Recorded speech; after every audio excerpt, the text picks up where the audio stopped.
पुराنے ज़माने में तशनगान इल्म के लिए इल्म का हुसूल इतना आसान न था, क्योंकि हुसूल इल्म के ज़राया महदूद थे।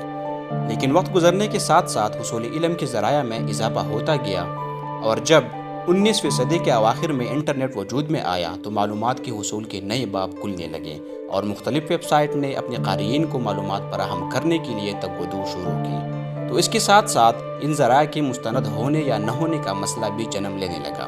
इस मसले को सामने रखते हुए एक ऑनलाइन इंसाइक्लोपीडिया की बुनियाद रखी गई, जो विकिपीडिया के नाम से जाना जाता है। विकिपीडिया एक मल्टीलैंग्वेज इंसाइक्लोपीडिया है। ये दो अल्फाज का मजमुआ है, विकी और पीडिया, जिसका मतलब है क्विक इंसाइक्लोपीडिया, जिसका खालिक जिमी वेल्स और लैरी सेंगर है। विकिपीडिया को 15 जनवरी 2001 को लॉन्च किया गया, जिसका शुमार टॉप 20 मकबूल तरीन वेबसाइट में होता है। इसके आर्टिकल 285 ज़ुबानों में मौजूद है। ये विकिमीडिया फाउंडेशन के ज़रिए चलाया जाता है, जिसे मुख्तलिफ मकतब फिक्र के लोग डोनेशन देते हैं। ये एक ओपन नॉलेज शेयरिंग वेबसाइट है जो वॉलंटियर्स के ज़रिए चलाया जाता है।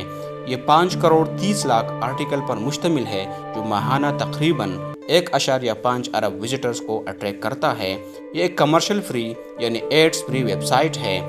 व्यूअर्स, विकिपीडिया में कोई भी शख्स आर्टिकल लिख सकता है, लेकिन इसके लिए विकिपीडिया की वेबसाइट पर अकाउंट क्रिएट करना होता है, जिसके बाद आप इस वेबसाइट पर आर्टिकल लिख भी सकते हैं और दूसरे आर्टिकल में एडिटिंग भी कर सकते हैं। उम्मीद है ये वीडियो आपको पसंद आई होगी। अपनी कीमती राय से आगाह करना न भूलिएगा और मज़ीद इसी तरह की इंफॉर्मेटिव वीडियोज़ के लिए देखते रहिए आए बस।